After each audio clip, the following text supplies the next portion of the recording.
La situación estaba en penumbra, solo iluminada por el reflejo grisáceo de la luna que entraba por la rendija de la cortina. Estaba en ese punto medio entre el sueño y la vigilia, cuando sentí una presión física muy clara sobre mi pecho.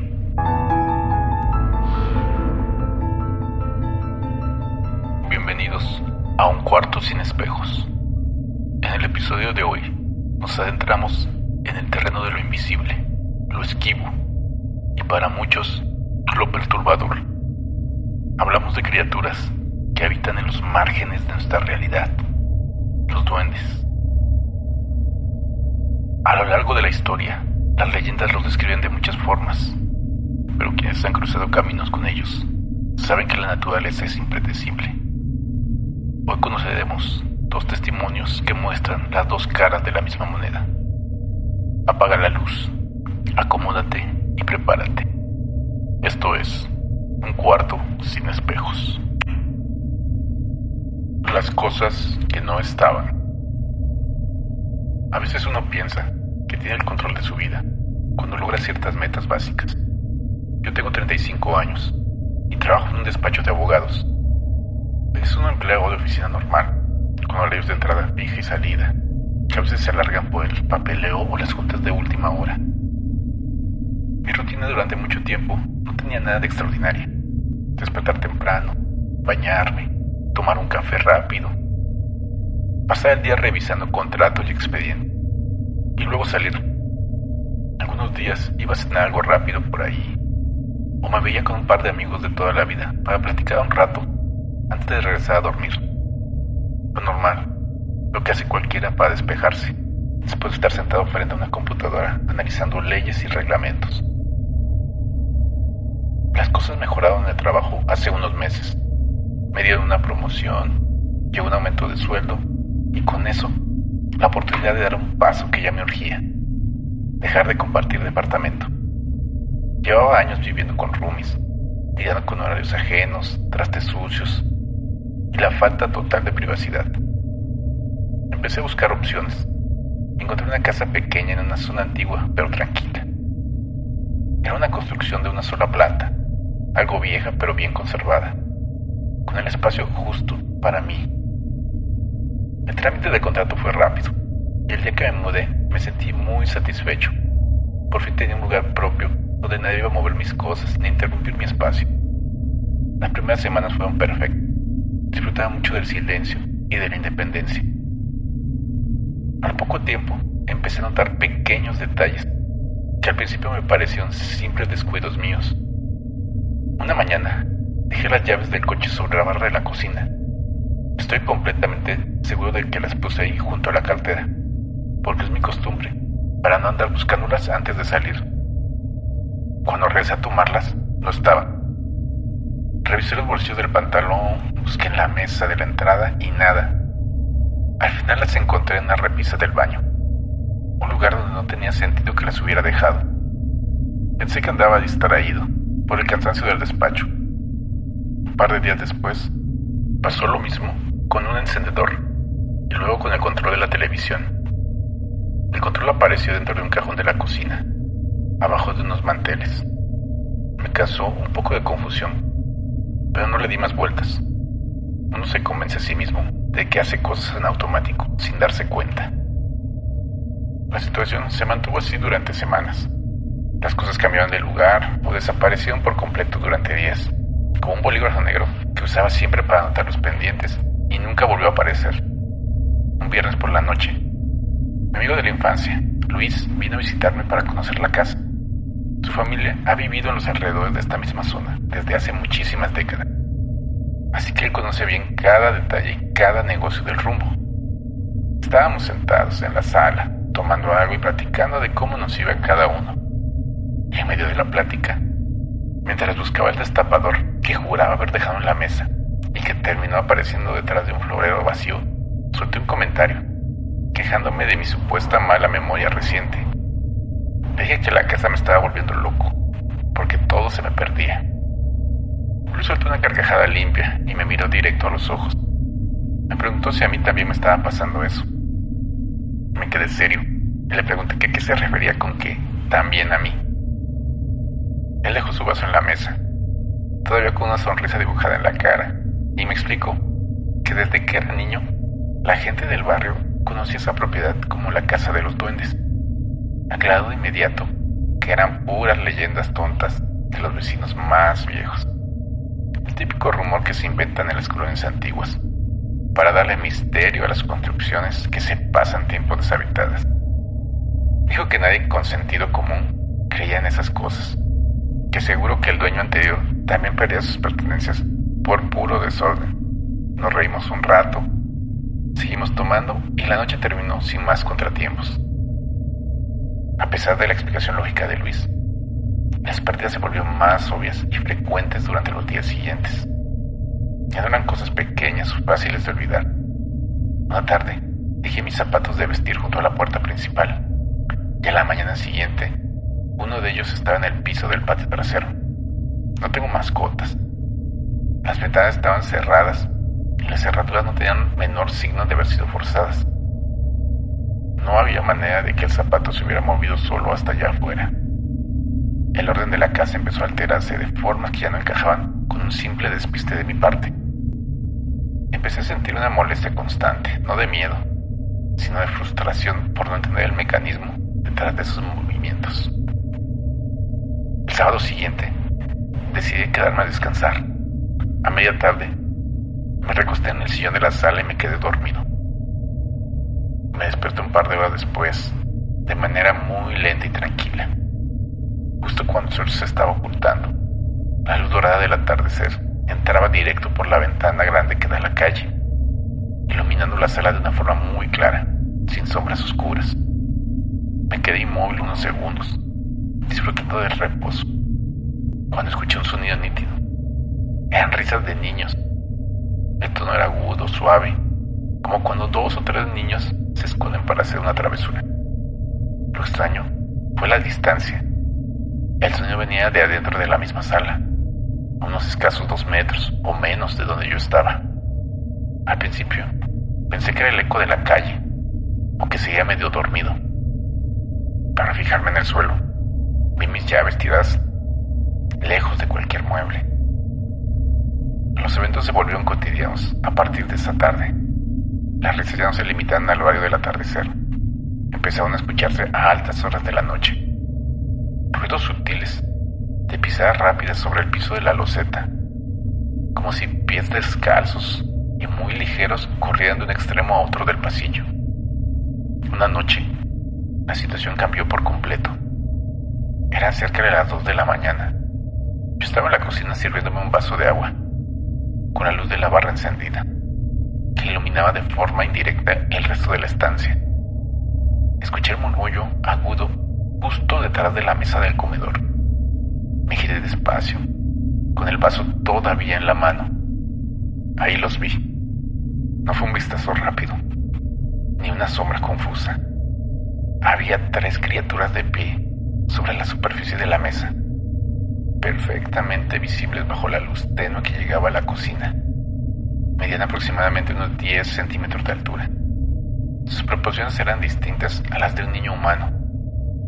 Tenía las extremidades delgadas y largas en comparación con el diminuto torso y sus rostros. Aunque tenían facciones definidas, mostraban una expresión fija, una especie de sonrisa constante que no cambiaba. Se movían con la agilidad tremenda, sin hacer el peso que haría un cuerpo normal sobre el mueble. 2 de ellos sostenían unos cubiertos que yo había dejado secando en el escurrido de la cocina, arrastrándolos con un esfuerzo que no correspondía a su velocidad. Se quedaban mirándome por un espacio de casi un minuto completo. Yo no me moví, no grité. Me quedé inmóvil, observando cómo daban pequeños pasos laterales mientras emitían ese sonido agudo, esa risa baja que ya había escuchado antes. Luego, con un movimiento coordinado y veloz, bajaron por la pata de la mesa hacia el espacio que quedaba debajo del sillón principal y simplemente dejaron de verse. El desconcierto de esa noche me hizo buscar a Luis a la mañana siguiente. Lo cité en una cafetería cercana y fui directo al grano. Le pedí que me contara todo lo que supiera sobre la casa, sin bromas de por medio. Él notó mi seriedad y repitió que él no sabía más que los rumores de la infancia. Pero añadió un dato útil: su abuela, que tiene más de 80 años y ha vivido toda su vida a 2 cuadras de ahí, era la que recordaba las historias originales de los primeros dueños de ese terreno. Luis se ofreció llevarme a su casa esa misma tarde para que hablara con ella directamente. Nos recibió la señora, de aspecto muy lúcido y amabilidad serena. Nos sentamos en el comedor de su casa y, tras explicarle que vivía en la casa pequeña de la bajada, ella cambió su expresión por una de mucha calma. Le pregunté qué era lo que se decía de ese lugar. La señora me miró fijamente y me preguntó, con un tono de voz alegre y natural, si ya los había visto. Le respondí que sí, que los había visto en la noche anterior en mi cocina. Ella sonrió, sin mostrar la menor sorpresa o preocupación, y me explicó que esas criaturas habitaban ese terreno mucho antes de que se construyera la primera barda. Me dijo que no eran seres malos, que no tenían intenciones de lastimar a nadie, y que su único interés era jugar con lo que encontraban a su paso. Me aconsejó que no me desgastara buscando explicaciones, ni intentando sacarlos, que lo mejor era darles algo específico para que se entretuvieran, y colocarles un vaso de agua limpia en un rincón. La plática me dio cierta tranquilidad, pero justo cuando me estaba levantando de la silla para despedirme y agradecerle su tiempo, la señora me tomó del brazo con suavidad. Su tono de voz cambió a uno más serio, plano y directo. Me dijo que tuviera cuidado de no intentar dañarlos, de no ponerles trampas ni agredirlos de ninguna forma, porque si los hacía enojar, la situación cambiaría por completo y el ruido de las risas se convertiría en algo muy distinto. No dio más detalles, simplemente soltó mi brazo y volvió a su sonrisa habitual. Regresé a mi casa, pensando en sus palabras. Al llegar, busqué un recipiente de plástico pequeño, lo llené con agua limpia y lo coloqué en la esquina más apartada del pasillo principal, justo al lado del sillón de la sala. Junto al contenedor puse 5 canicas de vidrio que compré en una papelería de la vuelta. No he vuelto a intentar buscar pertenencias cuando cambian de lugar. Simplemente espero que aparezcan en algún rincón de la casa días después. Los ruidos de pisadas ligeras y las risas agudas se siguen escuchando casi todas las noches. A veces más cerca de mi cama, a veces en la cocina. Yo solo me quedo quieto en mi lugar. Cierro los ojos e intento ignorar el sonido, con la firme intención de cumplir mi parte y no averiguar nunca qué pasaría si se enojaran. El camino por el parque.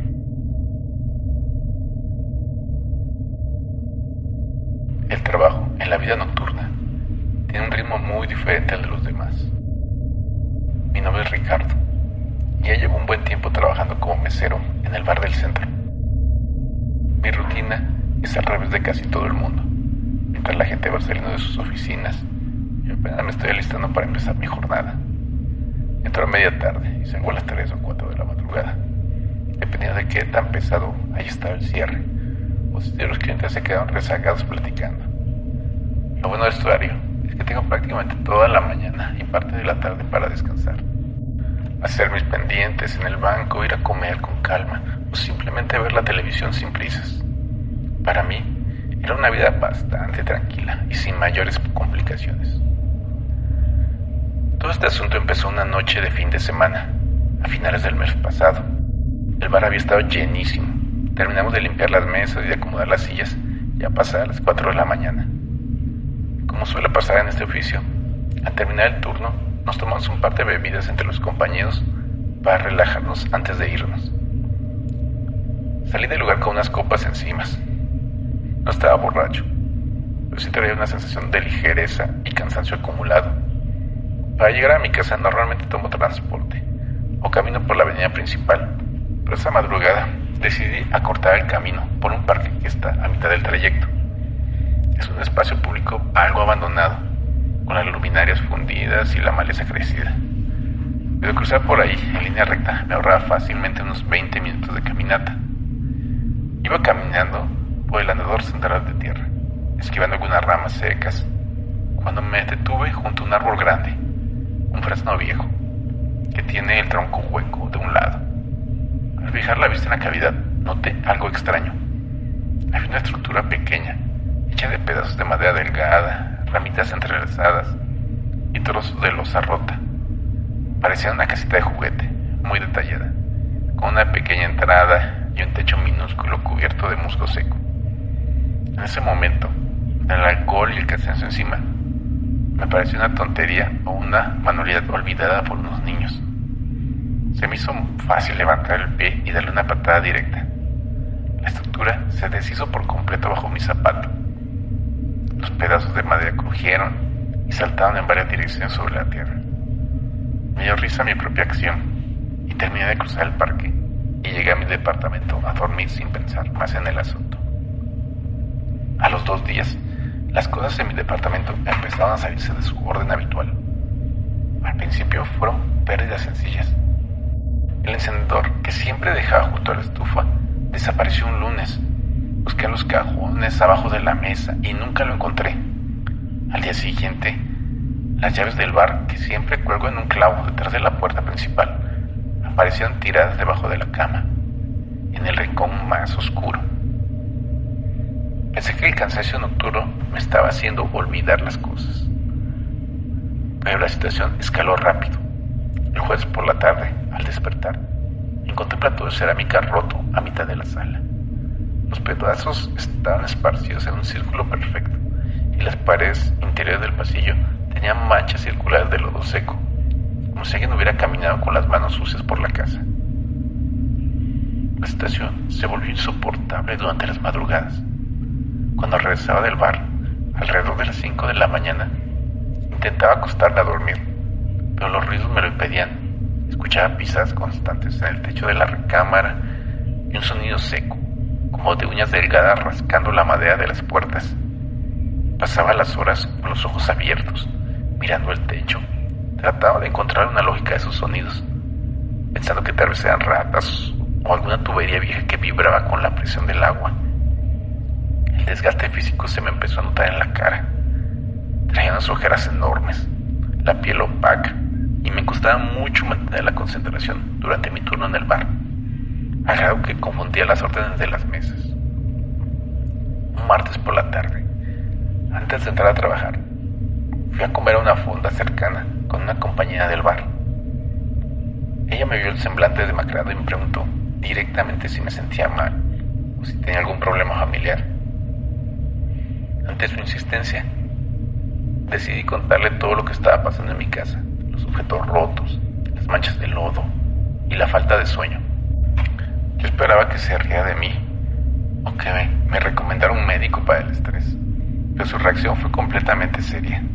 Dejó la cuchara en el plato, me miró fijamente y me dijo que eso no era normal, que por las señas parecía la actividad de un duende y que esas criaturas suelen enseñarse con la gente cuando se sienten invadidas. Yo me quedé callado, sin saber qué responder, ante una afirmación que me parecía sacada de un cuento. Esa misma noche, la realidad superó a cualquier suposición que hubiera hecho. Llegué a mi departamento, pasadas las 4:30 de la madrugada, sumamente cansado. Me quité los zapatos, me acosté en la cama, vistiendo la misma ropa de trabajo, y me cobijé hasta los hombros. La situación estaba en penumbra, solo iluminada por el reflejo grisáceo de la luna que entraba por la rendija de la cortina. Estaba en ese punto medio entre el sueño y la vigilia, cuando sentí una presión física muy clara sobre mi pecho. Era un peso concentrado, como si un objeto pesado se hubiera sentado directamente sobre mi pecho, dificultándome la respiración libre. Abrí los ojos lentamente, mantenía el cuerpo rígido, justo encima de mí, apoyando sus extremidades sobre mi pecho. Estaba una criatura pequeña. Medía escasamente unos 10 centímetros de longitud. Su fisonomía no tenía ninguna relación con las figuras caricaturescas de los libros.